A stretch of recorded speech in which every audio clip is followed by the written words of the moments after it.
Hey, salut YouTube, c'est Jay de la chaîne qui parle secourisme. Alors c'est fait, on compte sur toi pour sauver des vies. Il t'arrive de conduire au gyro de ton pour partir sur intervention.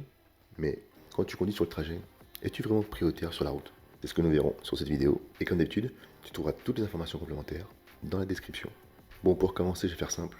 Je vais te donner la liste de tous les véhicules prioritaires. Il s'agit des véhicules de la police, de la gendarmerie, des douanes, de la lutte contre les incendies, des unités mobiles hospitalières et enfin ceux envoyés à la demande du service d'aide médicale d'urgence ou plus clairement les véhicules des associations de sécurité civile envoyés par le SAMU. Donc ton véhicule est considéré comme un véhicule prioritaire uniquement si vous êtes envoyé par le SAMU. Dans les autres cas, le véhicule est considéré comme un véhicule d'intérêt général bénéficiant de facilités de passage. Pour simplifier, on parlera de véhicules bénéficiant de facilités de passage. Naturellement, tu sais qu'hors intervention, il faut respecter le code de la route, que tu sois véhicule prioritaire ou pas. Mais lorsqu'il s'agit de partir sur intervention, les règles sont clairement différentes. Pour les véhicules prioritaires, les règles de circulation ne sont plus applicables, ce qui n'est pas la même chose pour les véhicules bénéficiant de facilités de passage. Les autorisations sont différentes. Il n'y a pas de limitation de vitesse, droit d'utilisation des avertisseurs la nuit et en agglomération.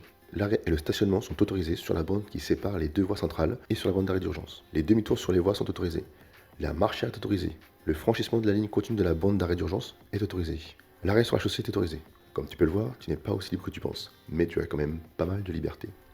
Il y a une petite subtilité. Il y a 3 grandes règles à respecter pour que tu sois protégé par la loi. Si tu ne respectes pas ces 3 règles et que tu provoques un accident, tu seras déclaré comme responsable. Le chef d'agré, en fonction de son comportement, aura aussi une part de responsabilité. Première règle, tu dois utiliser les gyrophares et les deux tons en même temps quand tu souhaites ne pas respecter le code de la route. Ce que tu dois comprendre, c'est que les gyrophares et les deux tons sont là pour prévenir les gens autour de toi et tu as besoin de ne pas respecter une ou des règles du code de la route. Ce que tu fais, c'est que tu demandes d'adapter leur comportement pour te faciliter le passage. Ce qui veut dire que si tu n'es pas véhicule prioritaire, les gens ne sont pas obligés de se pousser. Oui, c'est contraire. Deuxième règle, maîtriser son véhicule. Quand tu as vu qu'on te laisse passer, tu dois avancer tout en ayant une allure qui te permet de t'arrêter si un obstacle se présente à toi, que ce soit une voiture ou un piéton.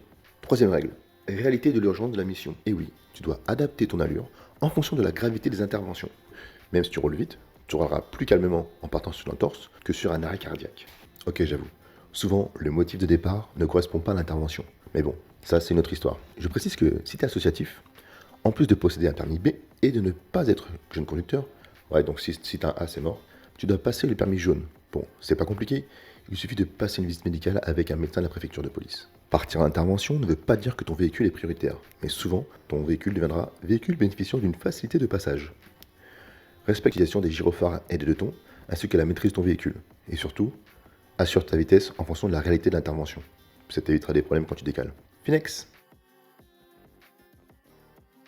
Par exemple, devant un feu rouge, si tu as besoin de passer, tu vas annoncer ton arrivée et ta demande de vouloir passer au rouge en ayant les gyrophares et les deux tons allumés. En même temps, bien avant ton arrivée au carrefour, tu vas ralentir prudemment pour t'assurer que tu ne risques d'emboutir personne et si la voie est libre, tu pourras avancer. Je te rappelle qu'en cas d'accident, si c'est toi qui conduis, tu seras responsable et ce sera d'autant plus grave s'il n'y a pas d'urgence vitale.